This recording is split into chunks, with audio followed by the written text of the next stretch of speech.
Okay, you're going to have to excuse me for whispering, but my son is asleep in the next room, so it's going to be another one of those videos, I'm afraid. But today what I wanted to do is I wanted to show you what I've been doing for my dresser area, because I think it was 2 weeks ago I was trying to figure out what I wanted to do with this wardrobe that you can see in the background. And at some point I want to try and redesign it and completely rip out sections of it because it's not very well designed, and I'll show you why. You're going to have to excuse the kind of general randomness, and yes, if you can hear sawing in the background, that's my husband cutting up some wood for me because I want to make some shelves for these two top drawers. I have all my belts stored in the top drawer and my husband is going to have all his ties in the top drawer. At the moment his ties are just kind of hanging there and they keep falling down, and he would just like it a lot more if he could pull open a drawer and see all the ties laid out. So I'm going to be making those, but I hate using the miter saw because the sound just freaks me out. So he's cutting that up for me. So if you can hear that in the background, that's what it is. And the main thing that drives me absolutely nuts about this wardrobe, when we moved in it had doors which were a nightmare because if you have a bed there, you can't open one of the drawers properly. So I took those off pretty much instantly. But the thing that really drives me nuts is that a whole chunk of the cupboard is completely blocked off by that wall, and what always inevitably ends up happening is you end up with clothes at the very back that you forget about. And it drives me mad because if I'm going to be getting dressed, I want to be able to see all my clothes and not forget about them, especially if I'm doing a capsule wardrobe. It's just it's just not good, and it drives me nuts. And another thing that you can see is this shelf. You can see that everything here is bent. Originally what it had is it had a skirting board nailed over the front, which was absolutely infuriating because you had a small space right here for you to try and get the hangers in, and it was just a nightmare. You couldn't just kind of throw something on a hanger and instantly put it on the bar. There was always this blooming board in the way, so I took that off. You can see where the nail was there. But this isn't a particularly solid or nice looking shelf, and you can also see where we've got the leftover of the roof damage. That leak in the roof has now been fixed, but it's taken a long time. Before, you used to be able to see water damage all the way to there. And if you're wondering what this is, this was me trying to figure out how I'm going to design the wardrobe, because I need to figure out where's the best place to hang things, the ideal height for myself and Corazon. But anyway, so this shelf needs to come out. Ideally I would like to have 2 rails. So the idea I'm currently having, and the current plan anyway, is that I'm going to open up this entire thing. So this part here is going to get removed and it's going to be opened up all the way to the wall. Then it's going to have a nice wooden frame that's going to go up, across and down with maybe a few support beams going across it. I'll have to draw this out and figure out how I'm going to do it, but that's the idea anyway. And then at the bottom, instead of having these two next to each other, I'll have Corazon's on his side and I'll have mine on my side. Then there will be another rail around about here for things like trousers, anything like that, kind of the general bottoms, things that need to be hung on hangers. So trousers, skirts, anything like that, that's going to hang in between. And then the top will be for things like dresses, anything else. And it will mean that we'll have a lot more hanging space, there'll be a lot more air in between the clothes, a lot more room for it to breathe. And then what I want to do is I would like to move this shelf up a little bit. I need to get rid of that pipe. That pipe is actually useless. It's not connected on either side. It's just sitting there. And then I want to put 2 shelves. I want to put another shelf which will, so the first shelf will be around about here for things like, I don't know, shoes or bags even, stuff like that. But then I would like another shelf which is a lot higher up, which will be things like winter storage or summer storage. With a capsule wardrobe, one of the things that I really want to do is I don't want to have things hanging out in the wardrobe which aren't getting used. So in the summer I want to have all my winter clothes put away, and then in the winter I want to have all my summer clothes put away, so that there's no wasted space in the wardrobe. And it just encourages me to always look in the wardrobe, see what I've got and see what can be used and worn and all that kind of stuff. And also makes it a bit of an occasion when you get to the end of a season, you think, oh, I get to open up my summer box or the winter box. And it's nice being able to look at the clothes and think, oh, I forgot about this one. And it's just, it makes it an occasion and it makes you appreciate what you've got a lot more. So I want a second shelf that's a little bit higher up for storage.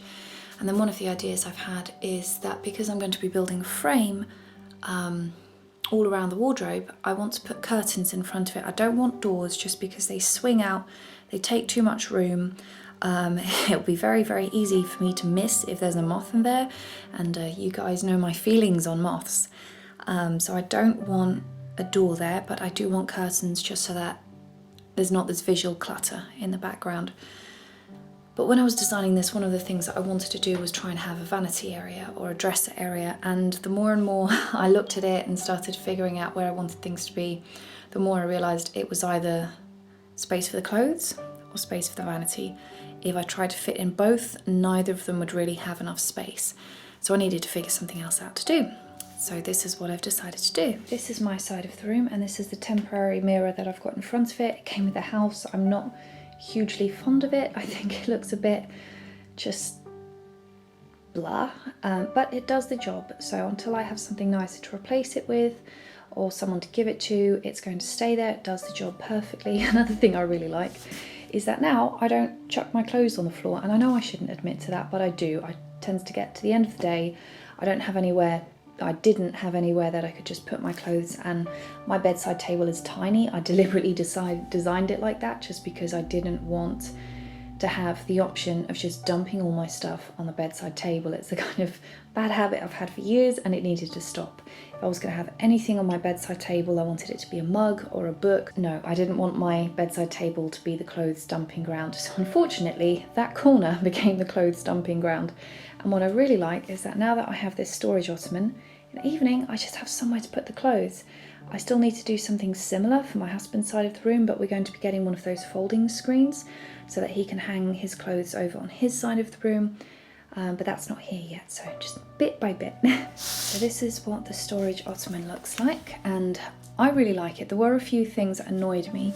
For example, when it arrived, I don't know if you can see it, but there's a little black mark there, and then there's another mark here. And it was a little bit annoying when I saw that there was this mark on the ottoman, but to be perfectly honest, it's such a small little mark, and I was so happy just to have somewhere to put my clothes and my skincare, and actually have somewhere where I could sit down in the evening and the morning and just have a little bit of pamper time. That I don't really care. I am going to list where I bought it in the description box. If it's the kind of thing that's going to bug you, just bear in mind that if you do buy from this seller, you might get a mark on the ottoman. So maybe go for someone else if that's something that's going to irritate you. But if not, then this might be the one for you. I'll just show you what it looks like inside. I haven't managed to get to it. It's not going to look like this eventually. You can see I've got my lovely tray that I got from Matalan, my makeup case as well, which is technically a cigarette case, a little bottle of perfume. I actually found a perfume that doesn't make me have a really bad reaction. I don't know why that is, but it's just this really affordable little perfume from, I think was it New Look? I think it cost me something like £4.99. It was incredibly affordable, smells beautiful, and for some reason doesn't give me a reaction. So I don't know why that is. I'm just happy to have found a little perfume that I can wear. And then here I've got other things like my makeup, my lipsticks, my concealer. And then down here I've got things like anti-chaffing gel. This I actually use as a primer, especially in hot weather. It's amazing. And then my favourite, Claire's BB cream. This is something that I'm eventually going to be using for this ottoman, and I'll see if I can show it to you properly. So these are the little bits and pieces that I've bought for when I eventually do up the ottoman to get it how I want. At the moment it's just basically a seat with storage inside, but eventually what I want to do is underneath the bottom here I want to do a pull-out tray so that I can have all my jewellery in there. At the moment, all my jewellery is up there in the corner because it's the only safe place I can have it without my son getting into it.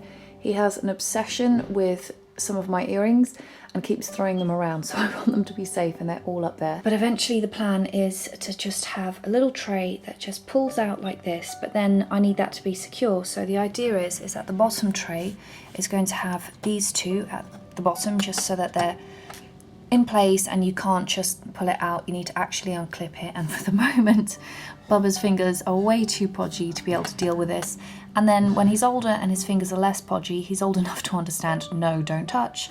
Hopefully, we'll see. That might be a little bit naive on my part, but I guess we'll find out. And then this is for the actual seat part of it. So what I'm going to do is I'm going to attach that right here in the middle, and then that way there's just a really beautiful little lock to stop little podgy fingers from getting inside. And this is the rest of my makeup. I've separated it from everything else just because if I'm filming anything from the Minimalist Makeup Challenge, I don't want to accidentally use makeup which isn't included in those. So I've kept everything else in here away. Over here I have my makeup brushes. Then here I've got a little incense tray that I use for things like eyeliners, primer, that kind of stuff. I have a hair oil. I have a jade roller ball. I have a little bit of castor oil on a mascara brush for things like my eyelashes and eyebrows. Here is one of my favourite little things, and these are things that I like to collect, and they're vintage, I guess, vanity jars. I can't remember the correct words for it, but for the moment I just keep all my hairpins. I have some plastic ones which are slowly breaking, but then I got some metal ones for once the plastic ones break, and then the metal ones should never break, or if they do break, at least I can recycle them. So all my little hair clips go in here. I have my vintage perfume bottle, which, with the perfume that I make, the bottle, I should just clarify, is useless. The balloon pump doesn't actually work. So at some point I will replace that, but it's not exactly high on my list of priorities. I've got a little baby hairbrush that I cut down, and I use this to exfoliate, and it actually works really well because it's nice and soft, but it's not so soft that it does absolutely nothing. And I use this pretty much every single day. There are some days where I think, nah, my skin's feeling a bit sensitive today, go easy on it, don't exfoliate. But for the most part I will use this a minimum of once every 2 days, and it's fantastic. I have a tiny little travel hairbrush that is, to be honest, the main hairbrush that I use. Is a little bit dirty, so I need to clean it at some point. I have my backup glasses because I need them to see. I have a very cheap little body lotion that we bought a few weeks ago when everyone was washing their hands so much that their skin started cracking. So I'm keeping this one in here. It's not the kind of thing I would usually get, but it was the kind of thing that we needed at the time because we needed something which was just affordable, easy to put on, and simple to keep downstairs. But now that everyone's stuck indoors, we're not having to wash our hands as much just because we're not going out. And the soaps that we have here are very nice and moisturising, so this is just something that I need to use up. I've got a lovely little body butter that is yeah, this is the perfect size for me. I find that if I get anything bigger, I never finish it before it goes off, so this size is just perfect. And then I have a little CBD oil, cream that I'm trying to use up. I have a little bottle of castor oil. I have some witch hazel. I have a very, very nice night cream that I'm currently trying out. I'm a bit annoyed at myself because I didn't realise when I bought it that it has grapefruit in it, and I am a little bit allergic to grapefruit. I haven't noticed any reactions. It is way, way, way down in the list, so it uses a tiny amount of grapefruit, but yeah, I really shouldn't be using stuff that I'm allergic to, but I've bought it now, I can't return it, I don't want to waste it, so I'm using it up. Then over here I have some homemade toner. This is chamomile and thyme.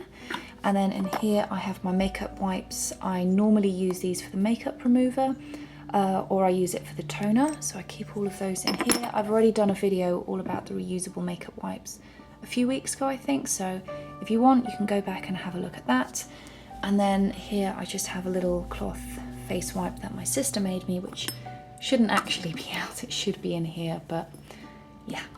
Like I said, this thing isn't designed perfectly yet. There will be compartments and areas for skincare and makeup, but we're not there yet. And then in here I just have the bamboo cotton buds, and because I know I'm going to get people asking, oops, this one I bought in Matalan, and this one is an old candle that I bought from Tesco's. Originally it was, I think, a mango candle, and I like buying candles that I can reuse, and I've got a bit of an obsession with collecting candles that look like fruit, so this is where all the cotton buds go. So that's pretty much it. The idea is eventually that I want to have a raised shelf, so I'm going to be putting a bar along here and along there so that I can have a tray sat in it, one here and one there, and that way I can move or slide them across.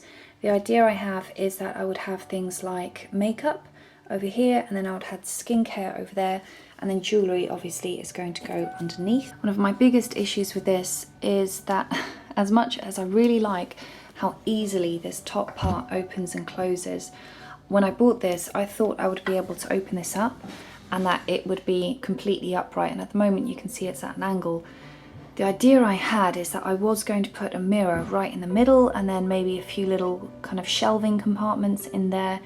That's not going to work at the angle it currently is, so I don't know what I'm going to do about that. I might just change these, but I'm a bit wary of doing that because they work beautifully and I'm worried that whatever I replaced them with might be worse, so I don't know. I've got plenty of time to think about it, so I'm going to think about it. So that's what I currently have in the Ottoman. Like I said, there's quite a few things that I need to tweak, but for the moment it's such a massive improvement on what I previously had. I've actually been able to have a skincare routine and brush my hair in the mornings, just because I've got somewhere for all that stuff to be. It's not just scattered around everywhere that I know my son can't get to it. So no, that's been surprisingly lovely to have.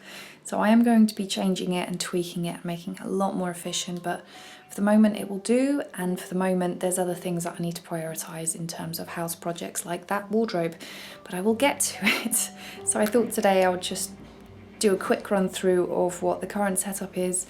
Maybe you like it, maybe you see it and you think, oh, that doesn't need any changing, I want to do that. If that's the case, then great. But anyway, I thought I would show you. I hope you like the slightly more informal video. I'm quite enjoying these, they're quite relaxing to do, and it's just nice sometimes to just turn the camera on and have a chat. So yeah, I hope you like the video and I'll have a new one for you soon. If you like my content and want to follow me on Patreon, that's where you can find my early content, extra content, and see the thought process behind things like my books, cover designs, videos and artwork. You can also find me on Instagram, but the best place to follow me and make sure that all my new content is sent directly to you is through my website and the mailing list. On the top right hand corner you put your name, the email you want your new content to be sent to, and that's it, you're done.